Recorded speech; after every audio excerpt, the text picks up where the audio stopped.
Muy bien, mis hermanos. La muerte es algo que nos da miedo a muchos. Nadie quiere morir. Ahora en este tiempo de pandemia está muriendo mucha gente, muchos conocidos, y causa mucha zozobra y mucha pena cuando alguien de nosotros, algún conocido nuestro, deja de existir. ¿Ustedes tienen miedo a la muerte? A ver, preguntas de participación. Voy a preguntar uno por uno. A ver, hermano Santos, ¿usted tiene miedo a la muerte? La muerte, claro, que no va a tener miedo, pero si estamos en Cristo, la muerte es una ganancia. Amén. ¿Pero lo tiene o no le tiene miedo? Claro, sí. Ya, sí, el hermano Santos tiene miedo a la muerte. Hermana Belisa. Yo podría decir que no le tengo miedo. Ya he pasado por más de una prueba difícil de muerte. Y con sinceridad le digo que no le tengo miedo. Ya hice, es como si uno hace las paces con Cristo de corazón, así cuando estás frente a frente y entregas todo. Y es en sí, es un respeto porque es una situación grave, no es un paso, digamos, de encontrarte al otro lado, ¿no? Por decirlo así. Pero miedo no le tengo.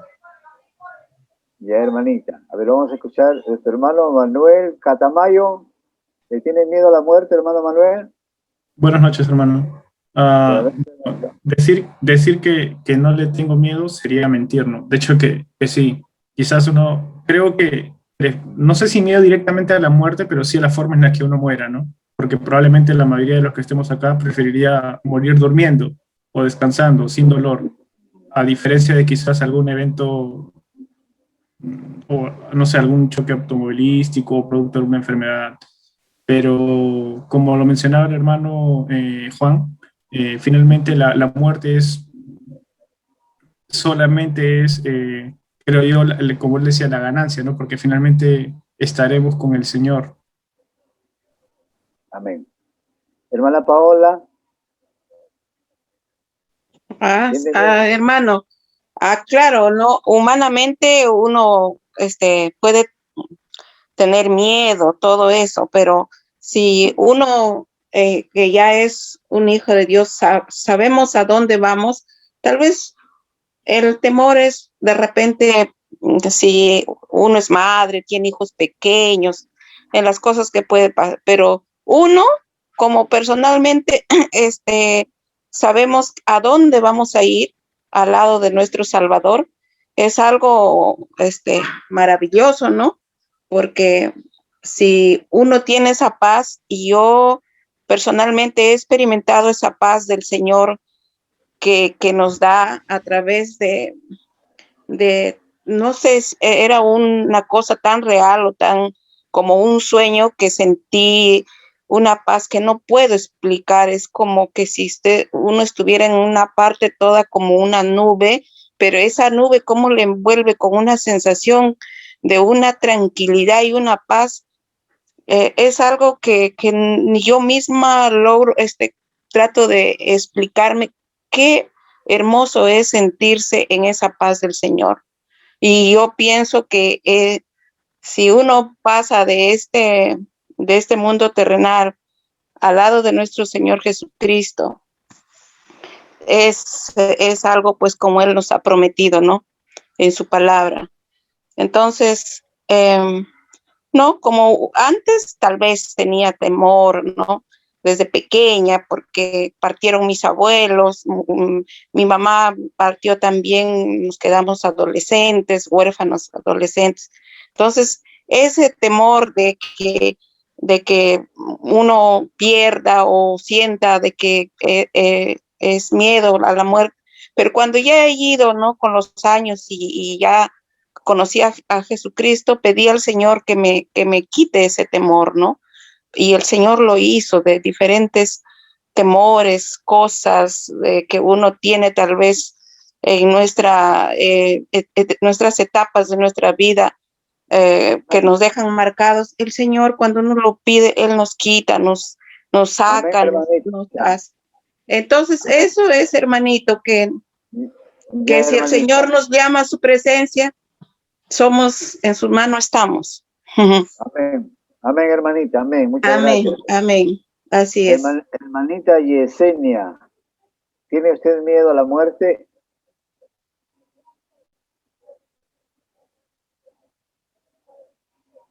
Hermanita Yesenia Guayaney, ¿tiene miedo usted a la muerte? Estamos en participación en clase.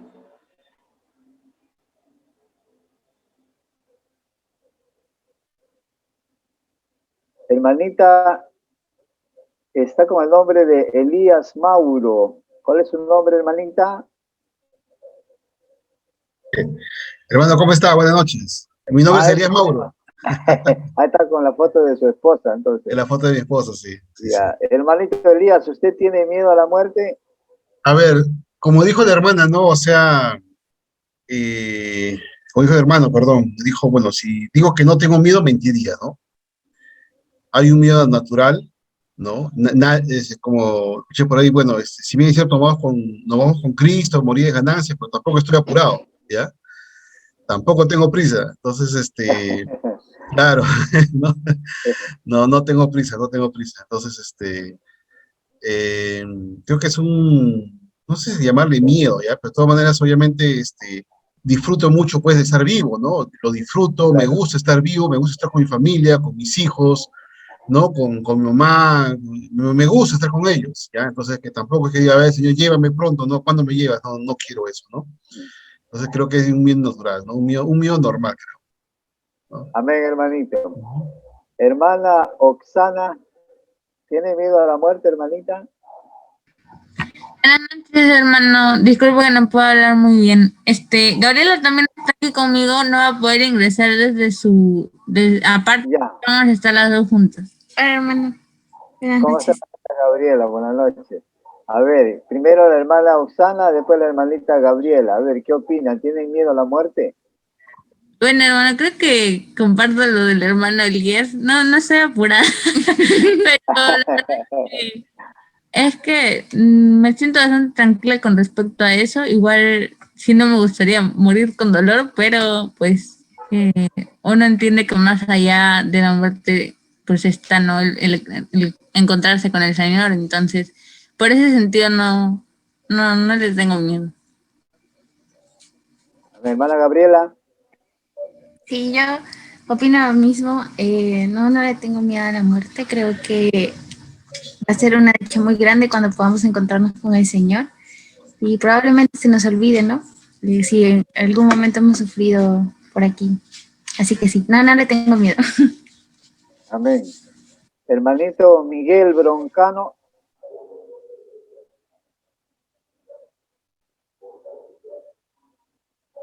Hermano Miguel está. Hermana Yesenia.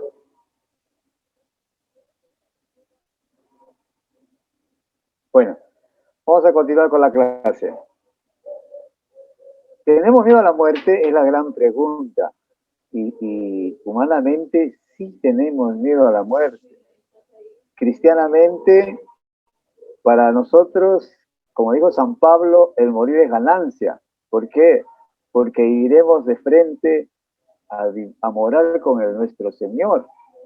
Pero el miedo a la muerte es algo natural y es algo humano. Jesucristo en su condición humana, cuando Él dijo, Padre, ¿por qué me has abandonado? En ese momento, Él no estaba en su condición divina porque tenía que ser un hombre el que muera por el pecado de todos, y Él murió como hombre. Unos momentos antes, ¿qué dijo? Si es posible, pasa de mí esta copa. Y el Señor también tuvo, no miedo a la muerte, pero tuvo miedo a ese momento en su condición de humano y en su humanidad. Entonces, el miedo a la muerte es una condición humana natural. Pero para eso nosotros hemos nacido en Cristo y mentiríamos, claro, si si yo le dijera a usted, bueno, hermano, yo no le tengo miedo a la muerte para nada, si viene la muerte, que venga. Es nuestro raciocinio cristiano el que nos hace ver de que somos hijos de Cristo y de que ya no debemos temer a la muerte. Sin embargo, nuestro lado humano dirá, mis hijos chiquitos, mi esposa o mis hijos grandes, los hijos para un padre no tienen edad. Es como si siempre fueran chicos y siempre los queremos igual.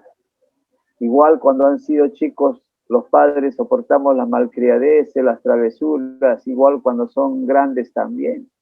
Entonces el amor de un padre va más allá y a veces no quiere morir porque dice, voy a hacer falta a mis hijos.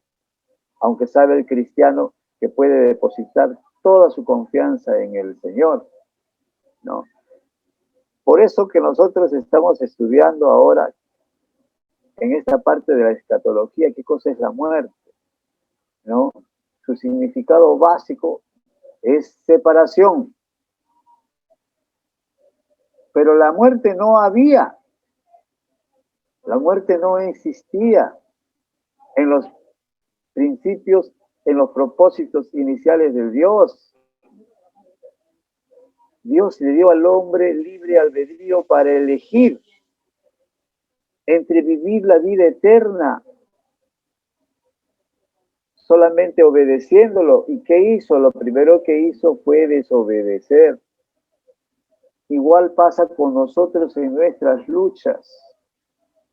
Sabemos, conocemos lo que no debemos hacer y lo que debemos hacer. Y a veces hacemos lo que no debemos hacer.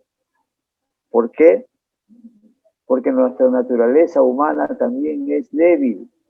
Y esa debilidad nos lleva hacia el pecado. Dios nunca quiso la muerte para los hombres. Por eso que muerte significa separación, porque Él hizo el propósito de que el hombre viva eternamente.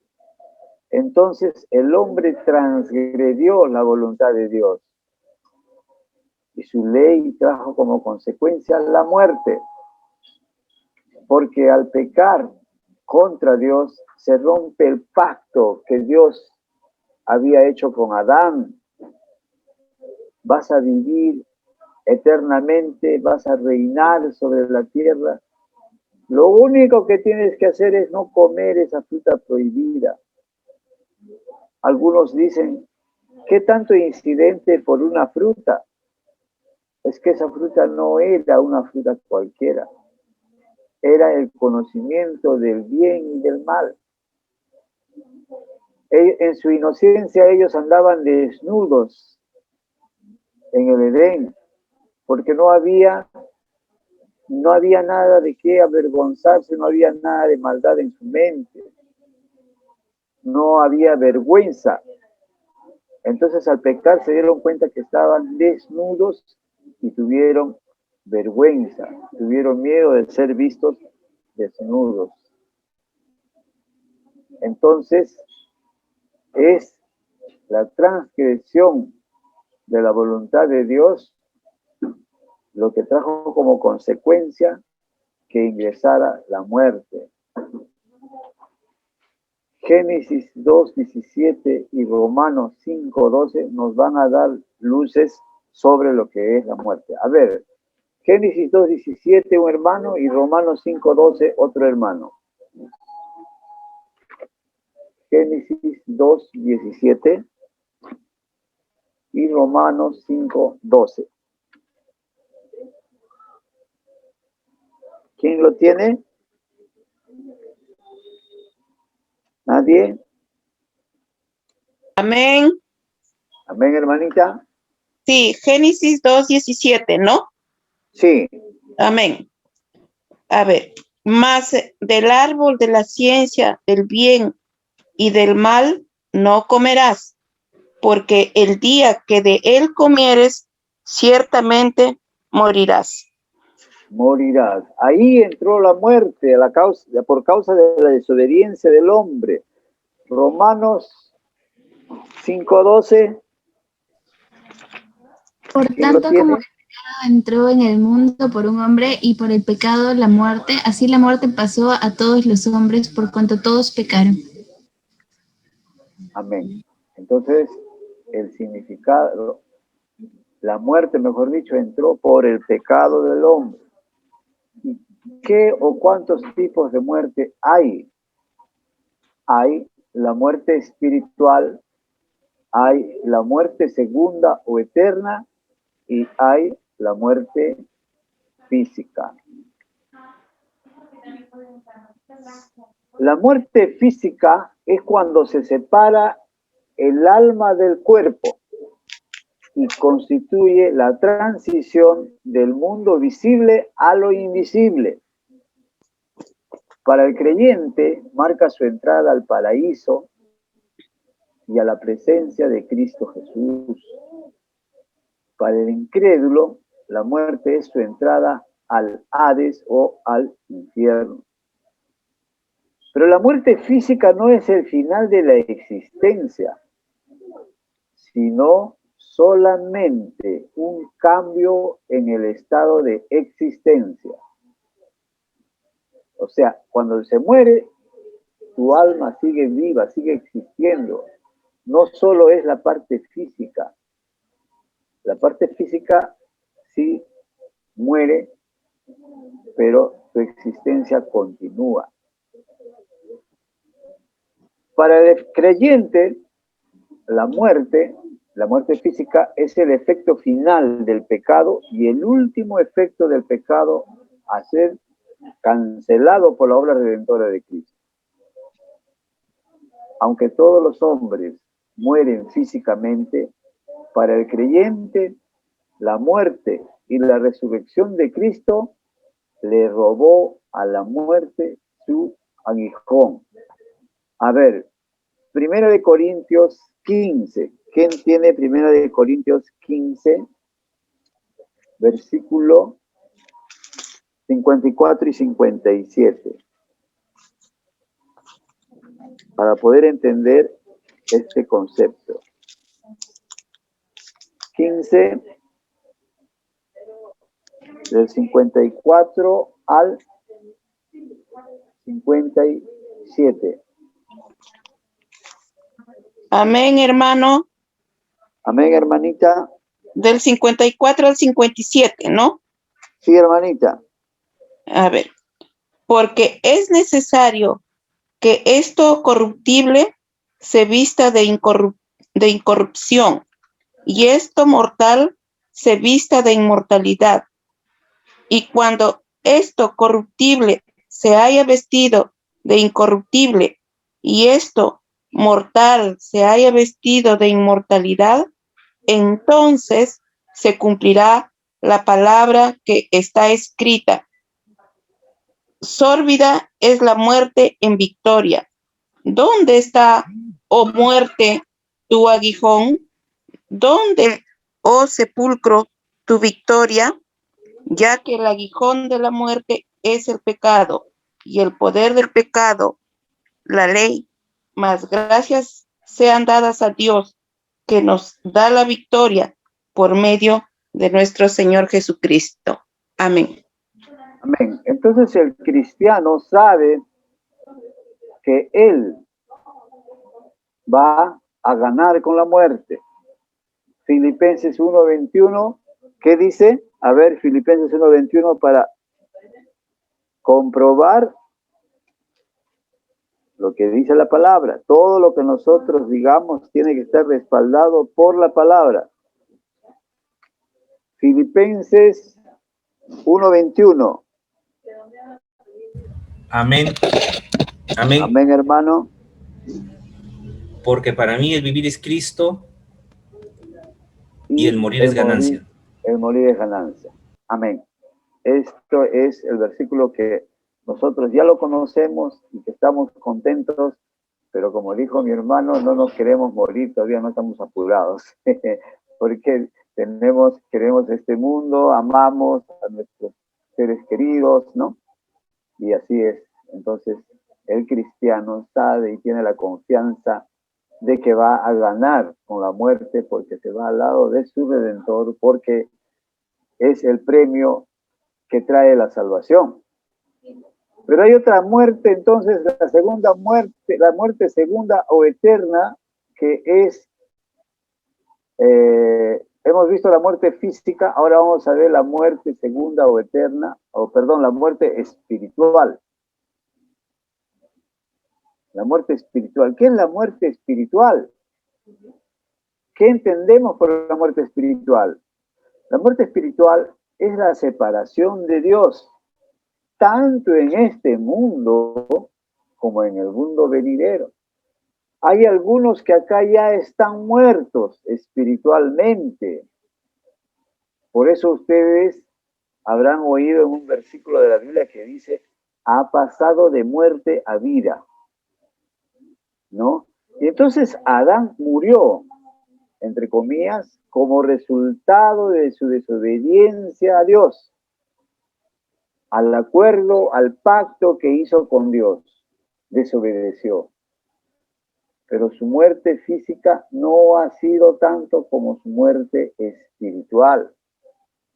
Cuando el Señor Jesús dijo, dejad que los muertos entierren a sus muertos, quiso decir, dejar espiritualmente que los muertos que están espiritualmente muertos entierren a los muertos espirituales. Algunos interpretan este pasaje y dicen, no, pero el Señor fue duro, ahí como uno no va a sentir por su familia, tiene que ir por su familia. Lo que no alcanzaban a comprender era que Cristo se refería a aquellos que estaban espiritualmente muertos. Anteriormente, o sea, antes de morir, ellos existían como personas, existían y vivían en una vida física. Muchos de los que existen ahora en nuestro tiempo también conocemos bastante personas que están vivos físicamente, pero que están muertos espiritualmente. Y aquellos incrédulos morirán igual, muertos en vida física y muertos espiritualmente, y así morirán también cuando ellos lleguen a la etapa final de su vida. Lo que ahora vamos a ver es la muerte segunda o la muerte eterna. ¿Cuántas clases de muerte hay? Muerte primera, muerte segunda, ¿no? A la muerte segunda se llama también, a la muerte segunda también se le llama muerte eterna. La muerte primera, en la muerte primera está la muerte física y puede estar también la muerte espiritual, muertos primeramente. Pero la segunda muerte es cuando aquellos que están muertos en delitos y pecados mueren físicamente y no se arrepienten. Porque ya estaba muerto y estaba vivo todavía. A ver si me dejo entender. Aquella persona que está viva y no está actuando conforme a la voluntad de Dios y está inmerso en sus delitos y sus pecados, ya está muerto espiritualmente. Esa es la muerte primera. Pero si no se arrepiente, se va a ir a la muerte eterna o muerte segunda, ¿no? Eso es, por ejemplo, lo que dice Santiago, en Santiago 5:20 dice, sepa que el que haga volver al pecado del error de su camino, salvará de muerte un alma. Entonces, nosotros, mis hermanos, nosotros estamos en este mundo para salvar vidas. A veces no entendemos bien el concepto, ¿por qué tenemos que salvar vidas? Si todos estamos vivos. Ahora yo creo que ustedes van a tenerlo más claro porque estamos entendiendo cuál es la muerte primera y cuál es la muerte segunda. En la muerte primera está la muerte espiritual porque está muerto en sus delitos y en sus pecados. Es la primera muerte. Pero si no se arrepiente, la muerte física se convierte en su segunda muerte y eterna. ¿Por qué? Porque no se arrepintió, porque no tuvo la oportunidad o no la quiso, la desechó, lo que es la salvación eterna. Entonces nosotros cuando predicamos el Evangelio, cuando nosotros vamos llevando el mensaje de salvación, ¿salvación de qué? Salvación de la muerte eterna, salvación de la muerte segunda. Eso es lo que nosotros tenemos que entender en estos tres tipos de muerte. Para pasar al otro punto, a ver, quisiera saber si hay preguntas.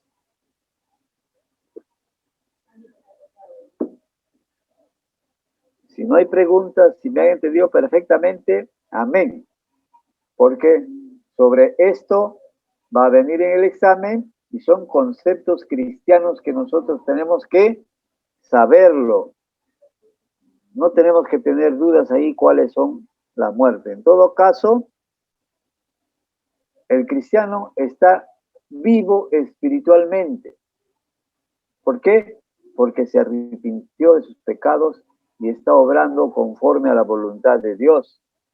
Pero aquel que no cree está en su primera muerte,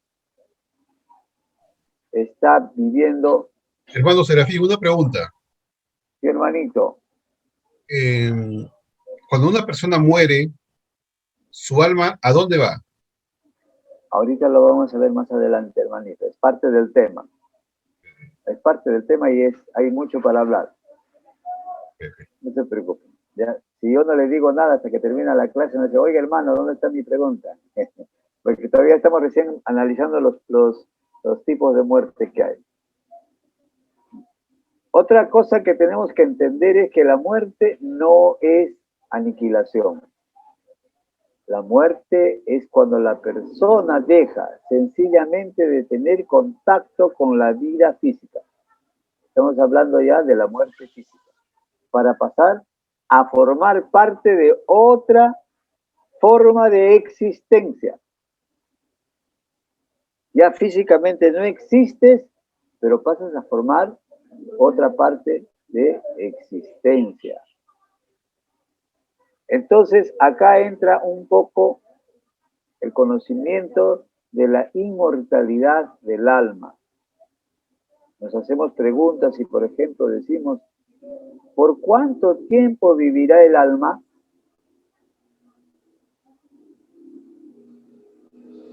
El alma tiene la capacidad de vivir, de seguir existiendo, aun cuando el cuerpo ya no esté. Y esta existencia no la amenaza, no, ningún ser humano puede amenazar porque el alma tiene una existencia eterna. Como vamos a ver adelante, para bien o para mal. Eternamente, según Mateo 25, 46. Sus Biblias, hermanos, por favor. Mateo 25, 46. ¿Qué dice Mateo 25, 46? Miren, eso es, eternamente el alma va a existir. Se obró para bien y se obró para mal. ¿Qué me lo lee el versículo? Mateo 25, 46. Amén, hermano. Amén, hermanita. E irán estos al castigo eterno y los justos a la vida eterna. Amén. Amén. Cuando dice irán estos al castigo eterno, se refiere a los que obraron mal, a los que estaban en sus placeres, en sus pecados, en sus iniquidades. Entonces, ¿Qué pasará con ellos? Irán al castigo eterno. O sea, su existencia de esa alma se prolonga. Y los justos irán a la vida eterna. O sea, ¿cuánto tiempo vivirá el alma? Y como preguntaba nuestro hermano, ¿a dónde irá el alma? Sabemos. Todavía recién estamos en los preámbulos y más adelante vamos a ver, sabemos de que el alma es inmortal. En su otra existencia, el que obró mal, se irá al castigo eterno, eternamente va a ser vivir en el castigo. Y aquel que obró bien delante de Dios se va a ir a la vida eterna. ¿Será una existencia inconsciente? ¿Será una existencia consciente? Sí. No, dice Lucas 16. A ver, vamos a ver, hermanita. Lucas 16, 22 al 25.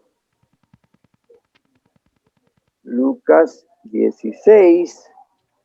Todo lo que nosotros estudiemos tenemos que respaldarlo con la palabra de Dios, porque si no, nos van a decir de dónde ha sacado este hermano. Mira, lo voy a leer. Lucas 16, 22 al 25 dice: llegó el día en que el mendigo murió y los ángeles se lo llevaron al lado de Abraham. Después murió también el rico y fue sepultado. Cuando el rico estaba en el Hades, en medio de tormentos, alzó sus ojos y a lo lejos vio a Abraham y a Lázaro junto a él. Entonces gritó: Padre Abraham, ten compasión de mí. Envía a Lázaro para que moje la punta de su dedo en agua y me refresque la lengua, porque estas llamas me atormentan. Pero Abraham le dijo: Hijo mío, acuérdate de que mientras vivías, tú recibiste tus bienes y Lázaro recibió sus males. Pero ahora, he aquí, él recibe consuelo y tú recibes tormentos. Entonces, ¿es una existencia consciente o es una existencia inconsciente? Consciente. ¿Consciente de qué, hermanita? Consciente porque si el rico estaba en tormenta, entonces él sentía sentía lo que es, dónde estaba, qué estaba pasando, tenía sed y sabía dónde estaba Lázaro. Amén. Sí. Entonces es una existencia consciente, sabe, se da cuenta de que está en un lugar por no haber hecho la voluntad de Dios, por no haberse arrepentido, por haber obrado mal. Entonces, ¿quién es el único inmortal en su total existencia? Dios. Solo Dios. Eso lo sabemos de sobra, así que vamos a pasar al pecado y la condenación eterna. Te escucho mientras hago mi trabajo. Cuando Dios creó a Adán y Eva, por favor, sus micros, hermanitos. Entero es Sus micros, por favor. Bueno. Ya, a ver. Cuando Dios creó a Adán y Eva, Él los ubicó en un ambiente perfecto. Tenían de todo para vivir. No se tenían que preocupar de nada. Dios deseó que Adán y Eva lo amen. Y lo amen con libertad a través de su propia elección. Dios confió en ellos para que le amen conforme a lo que ellos, de lo que nazca de su corazón. Génesis 2, 16 al 17, dice: y Dios el Señor dio al hombre la siguiente orden. Puedes comer de todo árbol del huerto, pero no debes comer del árbol del conocimiento del bien y del mal, porque el día que comas de él, ciertamente morirás. Es el hombre que rompe ese pacto. Ellos habrían mostrado su amor hacia Dios al obedecer su mandato. Si ellos obedecían, le mostraban su obediencia, pero como desobedecieron, aquello trajo como consecuencia la muerte. Según Romanos 3:23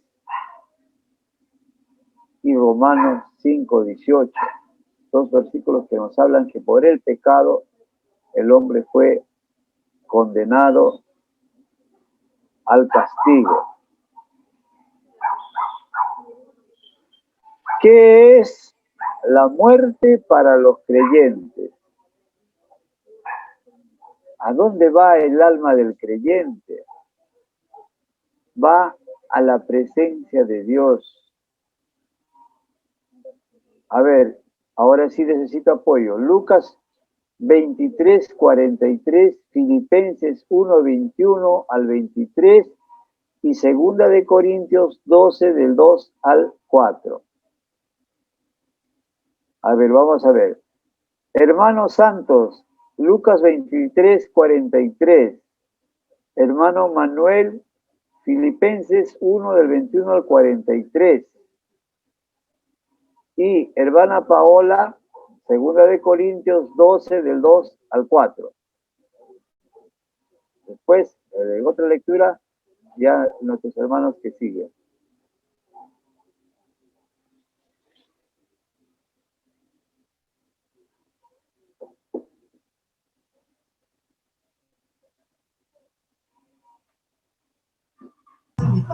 ¿Lo leo, hermano?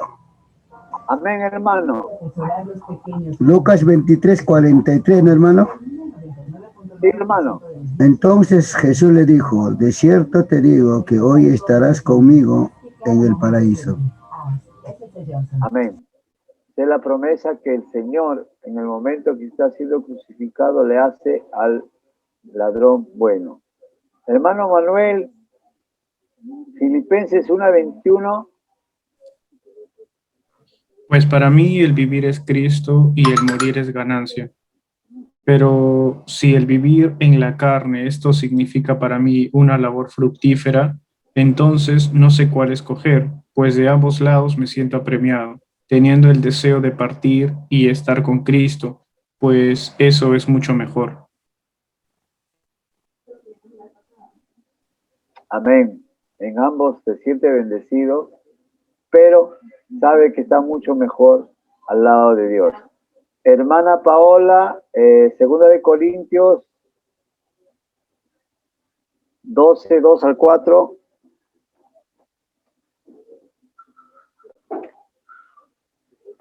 ¿Lo tiene, hermanita?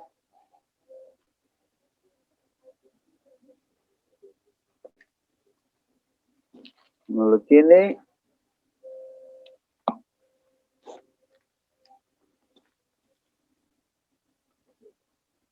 Segunda de Corintios 12, 2 al 4. A ver, lo voy a leer. Sé de un hombre en Cristo que hace 14 años fue arrebatado hasta el tercer cielo. Solo Dios sabe si esto ocurrió físicamente o no. Y sé que ese hombre, solo Dios sabe si esto ocurrió físicamente o no, fue arrebatado al paraíso, donde oyó palabras inefables que a ningún hombre se le permite pronunciar.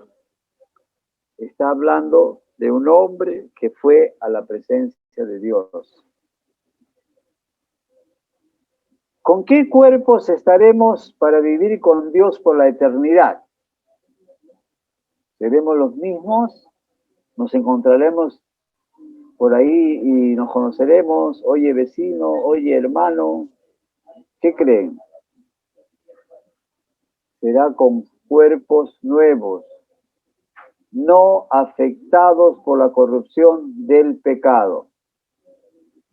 Primera de Corintios Vamos a ver primero. Cuerpos glorificados, hermano. Amén, hermana. Por eso dice, no afectados por la corrupción del pecado. Con cuerpos glorificados, este cuerpo será transformado, ¿no? Sí, hermanita. No afectar, cuerpos nuevos, ya no van a necesitar ir, a la estética. Ya, vamos a ser más bellas y bellos. Sí, hermanita. Esa es la gran promesa. Y no solo vamos a tener vida eterna, sino que vamos a ser transformados ya sin necesidad de retoques. Sí, vamos a ser guapísimas. Sí, hermanita. Y guapos, ustedes muy churros.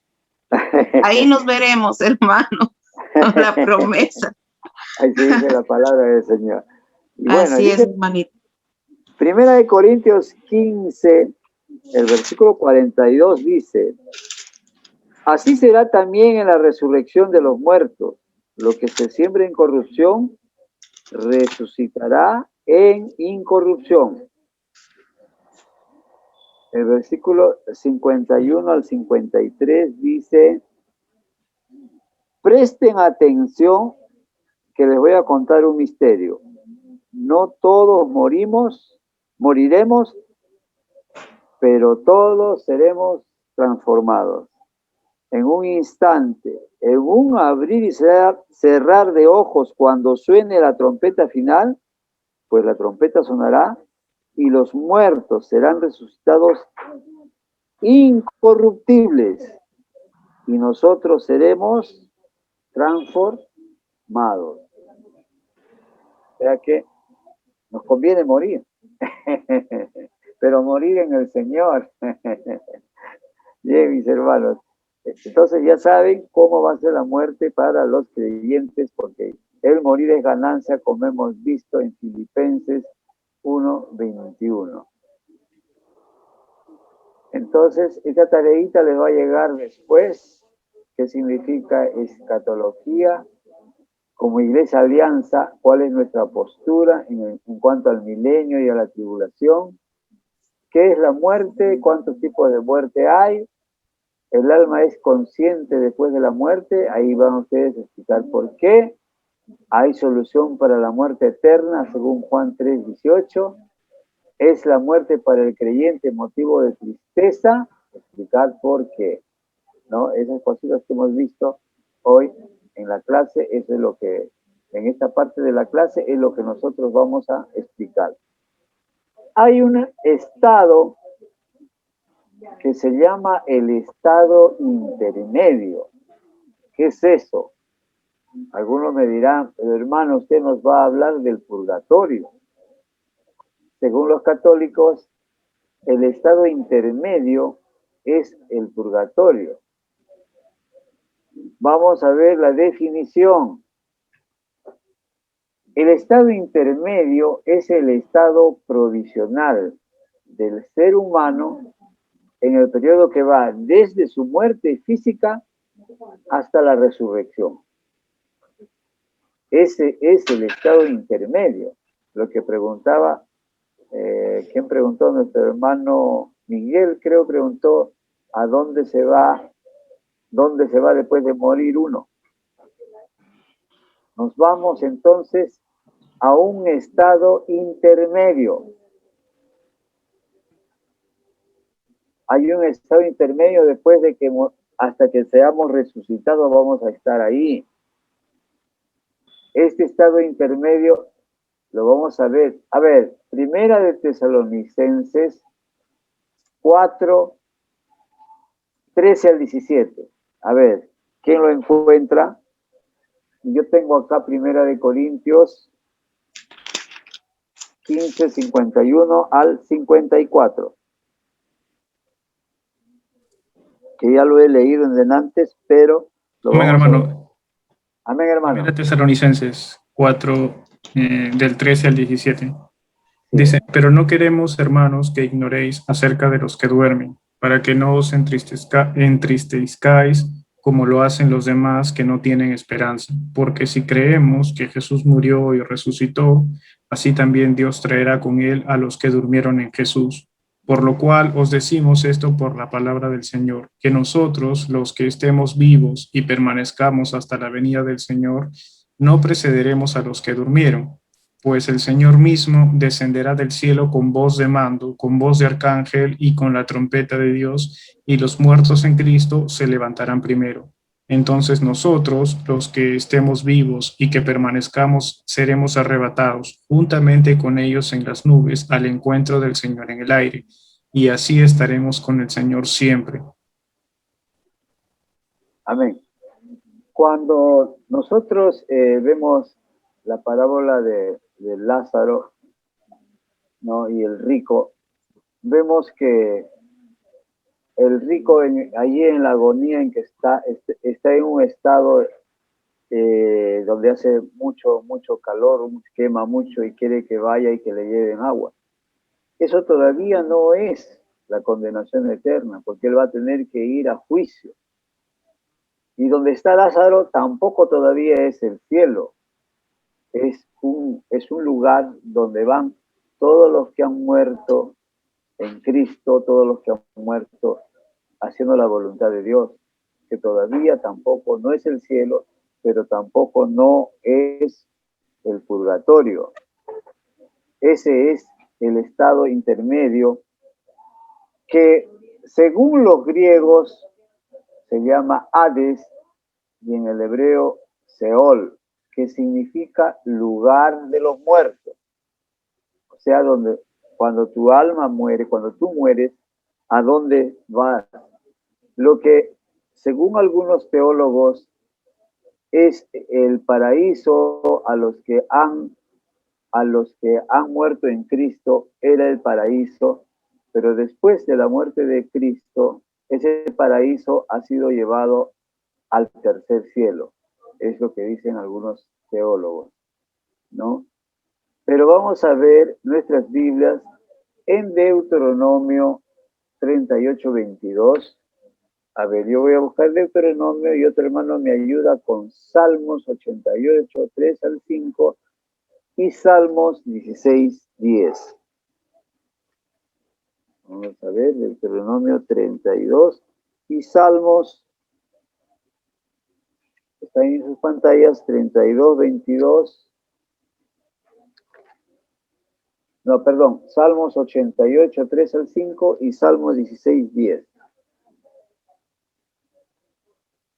A ver, voy a leer Deuteronomio 32, 22. Dice,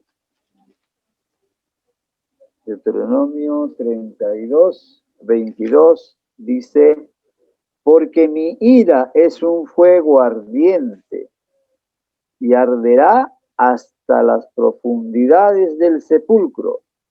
Devorará la tierra y sus frutos y consumirá los fundamentos de sus montes.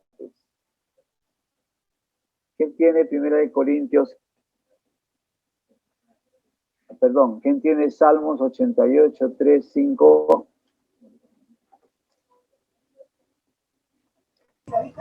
88. 3 al 5, hermano. Amén. Porque mi alma está hastiada de males y mi vida cercana al Seol. Soy contado entre los que descienden al sepulcro, soy como hombre sin fuerza, abandonado entre los muertos como los pecados, a espada que caen en el sepulcro, de quienes no te acuerdas, ya que fueron arrebatados de tu mano. Amén. Amén. Ahí también habla del Seol como el lugar de los muertos. Salmo 16, 10.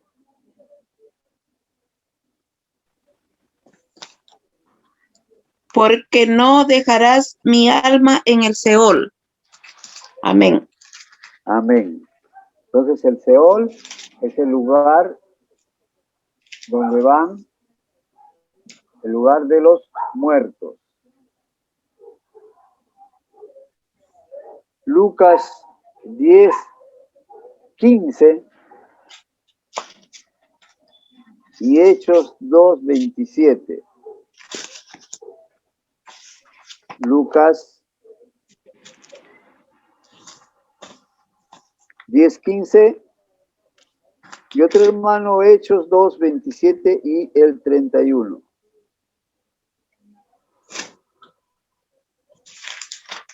Amén. Amén, hermano. Amén, hermanita. Y tú, Capernaum, que hasta los cielos eres levantada, hasta el Hades serás abatida. Amén. Hasta el Hades serás abatida. ¿Qué es en griego? ¿Qué es en el griego Hades? El lugar de los muertos. En hebreo, Seol. Y Hechos 2:27.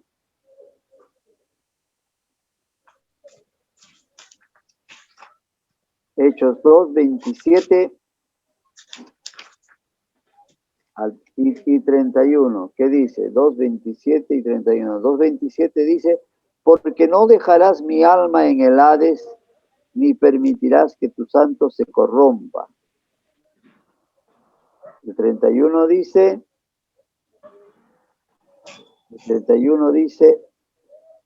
Viéndole antes de que sucediera, y habló de la resurrección de Cristo y de que su alma no se quedaría en el Hades ni su cuerpo se corrompería. Un estado diferente fue para Cristo. Entonces, mis hermanos, hay dos formas en las cuales, dos lugares donde van a estar los condenados, o sea, los que han pecado. Ese lugar se llama Yena, Gaibón, Himnón, Valle del Hinón, infierno.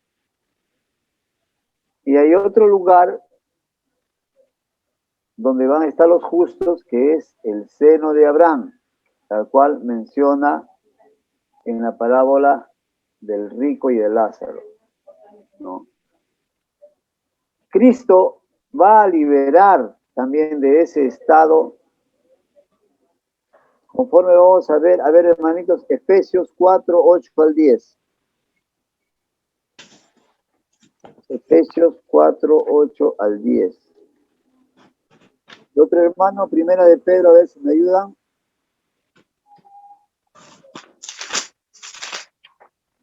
Efesios 4:8-10.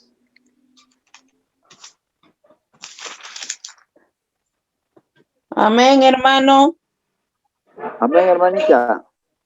Efesios 4, del 8 al 10. Por lo cual dice, subiendo a lo alto, llevó cautiva la cautividad y dio dones a los hombres. Hasta el 10, hermana. Ya. Y eso de que subió, ¿qué es? Sino que también había descendido primero a las partes más bajas de la tierra. El que descendió es el mismo que también subió por encima de todos los cielos para llenarlo todo. Amén. En este punto que habla Pablo a los Efesios se refiere a la unidad del Espíritu, que es el capítulo, ¿no? Y entonces Cristo es quien libera también, así como Él descendió hasta el Hades, va a liberarnos de la profundidad de eso, para llevarnos a la vida, al cielo, a lo que tiene preparado para nosotros. Primera de Pedro, ¿alguien lo encontró? Primera de Pedro 3:19-20. Primera de Pedro 3:19-20, ¿no? Sí, hermanita. En el cual también fue y predicó a los espíritus encarcelados, los que en otro tiempo desobedecieron, cuando una vez esperaba la paciencia de Dios en los días de Noé, mientras se preparaba el arca, en la cual pocas personas, es decir, 8 fueron salvos por agua. Amén. Amén. Entonces, en ese lugar, a través de Cristo,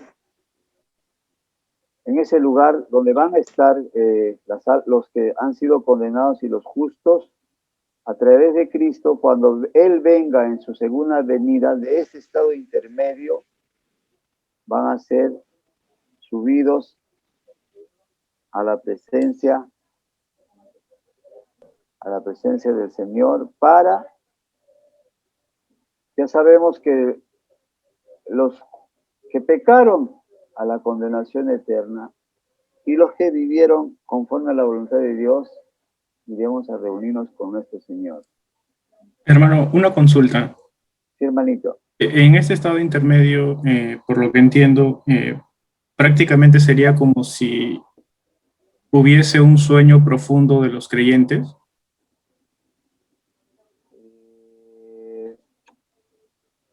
Porque si menciona que los creyentes, o sea, supuestamente se da la muerte y hay una separación entre el alma y el cuerpo físico, correcto. Entonces, obviamente en la tumba y va a ese lugar de estado intermedio, según lo que entiendo. Sí. Correcto, ya. Pero ¿va a ese lugar de estado intermedio de manera consciente o de manera inconsciente? Por lo Consciente. que hemos visto, va a un lugar consciente, pero en algunas partes de la Biblia dice duermen a los que durmieron en Cristo. Pero es probable que vaya como a un lugar de reposo, como a un lugar de consuelo. Eso lo vamos a ver ahorita. Hermano, pero hace un rato usted dijo que el creyente deja este cuerpo y su alma se va a la presencia del Señor. Claro. O sea que el intermedio quiere decir un lugar donde uno está, pero no vamos a estar en la presencia del Señor, sino en un lugar intermedio donde todos los creyentes. Todos los creyentes. Hermano, pero ¿por qué los creyentes no podríamos estar en la presencia misma del Señor? Claro. ¿Por qué? Porque nosotros tenemos que resucitar con un cuerpo incorruptible. Sí, pero se supone que cuando nosotros morimos, partimos a la presencia del Señor. Si bien es cierto, nuestro cuerpo físico todavía no, pero nuestra alma es totalmente regenerada y glorificada, ¿no? Bueno, glorificada. No. Se entiende que hasta la resurrección de los muertos en la segunda venida, el cuerpo sí, o sea, físico será transformado, pero prácticamente es muy similar a la doctrina la postura del catolicismo respecto al purgatorio, ¿no? Que en parte, pareciera como que el creyente estaría en un limbo, ¿no? O sea, no entiendo por qué no podría disfrutar de la presencia misma del Señor. Sí, dice si era el mismo anhelo de Pablo, ¿no? O sea, justamente morir y iba a estar en la presencia misma del Señor. Porque, hermano, si el mismo Jesucristo lo dijo al ladrón que estaba a su costado, hoy mismo estarás conmigo en el paraíso. Porque él se arrepintió en ese momento, ¿no? De que reconoció que él era un malo, un asesino, todos sus pecados, y él mismo, nuestro Señor Jesucristo, lo dijo, hoy mismo estarás conmigo. Entonces, eso a nosotros como creyentes también no es, como usted decía hace un rato, parte deja este cuerpo físico y nuestra alma va a la presencia del Señor. O sea, Él nos recibe o estamos todos ahí alabándole y glorificando su nombre, nuestra alma, porque va a ser consciente. Ahora, ahí como que un poco quisiera más que nos profundice en esa parte donde usted dice que va a haber un intermedio, ¿no? Ya, hermanita, por eso entendamos bien, la palabra del Señor es dice, como si estar en un limbo, no sé no me imagino eso. Ya, por eso, la palabra del Señor dice que cuando venga el Señor Jesucristo en su segunda venida, ¿qué dice? Resucitarán primero los muertos en Cristo. ¿Para Amén. qué? Para ahí, y nosotros, los que vivamos, seremos raptados, dice Tesalonicenses. Entonces nosotros vamos a subir recién a la presencia de Cristo. El estado intermedio, según consideran muchos teólogos, porque hay diferentes posturas, es el lugar, el seno de Abraham. Así como cuando, si no fuera un lugar intermedio, entonces en la parábola del rico y Lázaro hubiera dicho ahí que ya no estaba en el seno de Abraham, sino estaba en la presencia del Señor, o estaba ya reinando o estaba donde está el Padre. Eso es lo que, a decir de los estudiosos, los teólogos, hace que haya un estado intermedio conforme a lo mismo que dice la Biblia. Por eso, pero hermanito, ahí también dice que cuando nuestro Señor Jesucristo murió y descendió al Sheol, no dice que se llevó al nuestro Señor Jesucristo.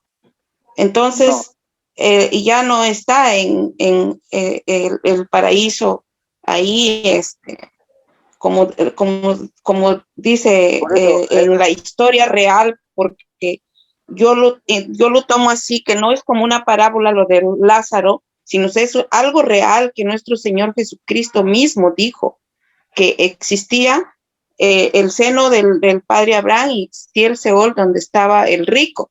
Entonces, eso al tiempo que nuestro Señor Jesucristo murió y bajó hasta el mismo Seol y descendió, y nos dice que se llevó con él al paraíso, al tercer cielo.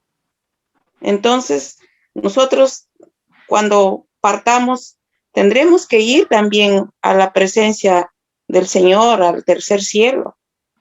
No vamos a estar ahí donde dice usted, hermanita, en este intermedio. Bueno, un poco estoy media confundida. Ya, por eso porque el intermedio del que usted decía, donde dice que ahí está el paraíso, del seno de Abraham, y donde están ahí, como usted da el ejemplo del Lázaro y del rico, ¿no? A ver, hermanita, para entender, hermano. Ahorita me va a explicar el hermano, ahorita hay que entender, hay que comprender. Claro. El hermano no va a explicar. No me deja explicar, hermanita, no me deja explicar. Por eso, cuando termine la clase, ya ustedes me hacen preguntas, porque si no nos quedamos inconclusos y no vamos a llegar al final de esto. Por eso estamos viendo ahorita, por ejemplo, mire, toda la pregunta que usted me está haciendo, estamos viéndolo ahorita, lo vamos a ver en este otro punto. Los pecadores del Antiguo Testamento van a ir al lugar de tormento. Los creyentes van a ir a un lugar de consuelo que es el seno de Abraham. Terminando esta exposición de acá del cuadro que está hecho la clase, vamos a ver en el estado intermedio por qué es que no es ya el cielo al lado de Jesucristo, al lado del Padre. ¿Por qué es que es un estado intermedio? ¿Ya? Entonces, nosotros partimos porque los pecadores y los creyentes van a estar en dos lugares diferentes, así como ustedes ven en el gráfico, ¿ya? Entonces ahí tenemos, en este gráfico, primer cielo, segundo cielo y tercer cielo. El primer cielo es la atmósfera. La atmósfera es lo que cubre la tierra. Nosotros, por este medio que es la atmósfera, lo que está en el segundo cielo no puede pasar al primer cielo, que es la atmósfera. Todo lo que está de la tierra para arriba, el aire que vemos, las nubes, todo eso constituye la atmósfera. Entonces, nosotros no podemos pasar, mejor dicho, nada de lo que esté en el segundo cielo puede pasar a esta atmósfera nuestra porque hay una capa protectora que se llama la capa de ozono. Entonces, eso hace que eso proteja a la Tierra de muchas cosas que hay en este segundo espacio, el espacio exterior, que se llama el segundo cielo. El tercer cielo es donde está el hogar de Dios. Muchos teólogos hay que tener en cuenta que lo que nosotros estamos estudiando es una posición que se acerca más a las Sagradas Escrituras, pero al respecto hay diferentes posiciones. Nosotros estamos enseñando la que conforme a lo que escudriñamos en la Escritura es la que se acerca más a lo que dice la Biblia. Entonces, en el tercer cielo está el hogar de Dios. Cuando algunos teólogos dicen que Jesucristo le dijo al buen ladrón, hoy mismo estarás conmigo en el paraíso, se refería a un lugar que tampoco era el cielo, pero después de su muerte, ese lugar está en el cielo. Ese es el concepto que yo no puedo afirmar ni negar de algunos teólogos.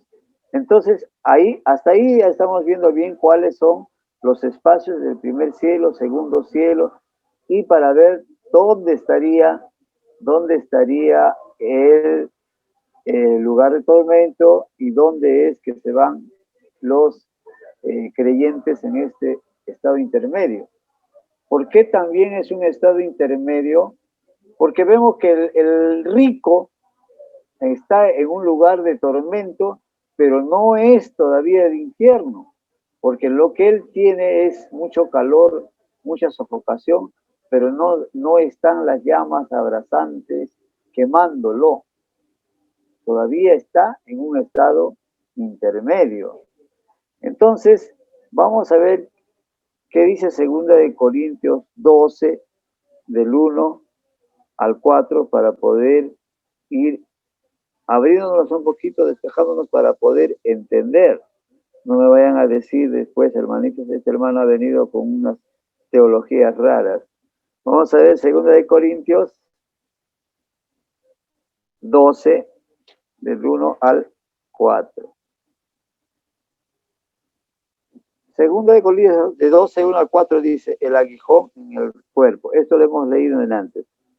En realidad, nada gano con vanagloriarme. Sin embargo, ahora voy a hablar de las visiones y de las revelaciones del Señor, dice Pablo.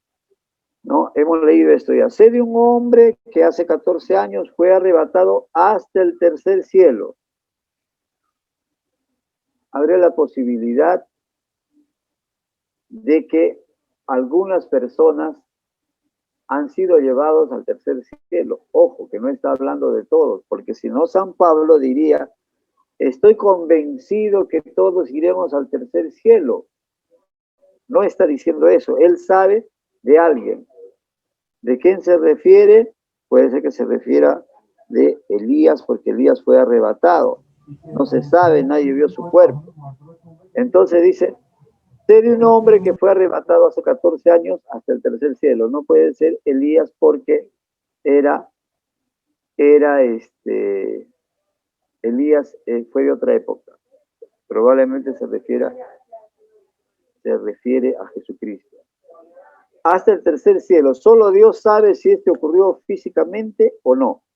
Y sé que ese hombre, solo Dios sabe si esto ocurrió físicamente o no, fue arrebatado al paraíso, donde oyó palabras inefables que a ningún hombre se le permite pronunciar. De ese hombre puedo jactarme, pero de mí mismo solo me jactaré de mis debilidades. ¿A quién se refiere con ese hombre? De hace 14 años. A él mismo, al Pablo mismo. No, Pablo está hablando de un hombre. Hermano, algunos mencionan que probablemente sea Pablo refiriéndose al mismo. Sí, al respecto Claro. hay dos corrientes. Algunos dicen que se puede referir a Jesucristo Y algunos dicen que se refiere a él mismo Porque, por sus debilidades que él tenía y por la transformación que Cristo hizo ahí, ¿no? porque Entonces, dice también, disculpe, siervo, dice también, él dice, escuchó palabras que también que fue dictado, ¿no? Que Jesús mismo lo enseñó. Entonces, puede ser que de San Pablo, ¿no? la duda viene cuando él dice, de ese hombre puedo jactarme, pero de mí mismo solo me jactaré de mis debilidades. Ahí viene un poco la duda y al respecto hay varias posiciones. Sin embargo, estos temas son complejos. Para la siguiente clase vamos a ver este pequeño párrafo, me hace recordar, ¿ya? Entonces seguimos viendo, después de la resurrección de Cristo, esta es la otra posición que dicen los teólogos, el paraíso fue trasladado al tercer cielo, ¿no? Recordemos que cuando escribe o cuando narra la parábola del rico y Lázaro, el seno de Abraham era el paraíso. Entonces, es muy probable que en el tercer cielo haya un lugar, paraíso, a donde van a ir los muertos en Cristo. Eso queda todavía un poco a la definición. Pero de que hay un estado intermedio, lo hay. No hay todavía un lugar, no hay todavía, la segunda venida de Cristo, eso vamos a tratar en la siguiente clase. Todavía no hay un lugar definido donde, no, mejor dicho, no está dicho de que va a ir de frente a morar con el Señor, porque si no, entonces, ¿para qué viene Cristo? Para recibir a los que murieron en Él y a los que están vivos creyendo en Él, ¿no? Entonces, el estado intermedio, para entender, es el estado del alma, entre la muerte física y la resurrección. Murió físicamente, ¿y a dónde va y dónde está? Hasta que resucite, ¿no? Para el creyente sabemos que la resurrección va a ocurrir con la venida de Cristo. Para el incrédulo, eso va a ocurrir o no va a ocurrir hasta después, para el incrédulo no ocurrirá eso sino hasta después del milenio, hasta después del juicio final. Cuando los incrédulos mueren, los no creyentes, los pecadores mueren, van de inmediato al Hades, que es la morada de los muertos malvados. Antes de Cristo, los justos y los malvados iban al Seol. Antes de Cristo, ojo, iban al Seol. Y el cual tenía dos compartimientos separados por un golfo infranqueable. Después de la muerte de Cristo, los malvados van del frente al Hades. Este punto, para quedar bien claro, para despejar muchas interrogantes, mis hermanos, en la siguiente clase vamos a hacer un pequeño paréntesis para quedar bien zanjados. Yo quiero que ustedes también no se queden con la duda, porque cuando un cristiano se queda con la duda, ¿qué aprende? No aprende. Entonces, hasta ahorita estamos todavía un poquito en la duda. ¿Por qué? Es igual al purgatorio, no es como el purgatorio. ¿Qué es? ¿Qué es lo que sucede? No hay casos, hay muchas posiciones al respecto y algunos tratan de confundir y dicen que eso es el purgatorio y eso no es verdad. El purgatorio no existe, no hay, ¿no? Vamos a ver algunos puntos de vista, como qué cosa es dormir con el alma, y vamos a ver en qué casos se aplica de una metáfora. Hay que ver también qué cosas son metáforas, que algunos tratan de explicar diferentes puntos de vista. De todas maneras, vamos a tener unos 20 minutos en la siguiente clase para ver este tema. ¿Y hermanos?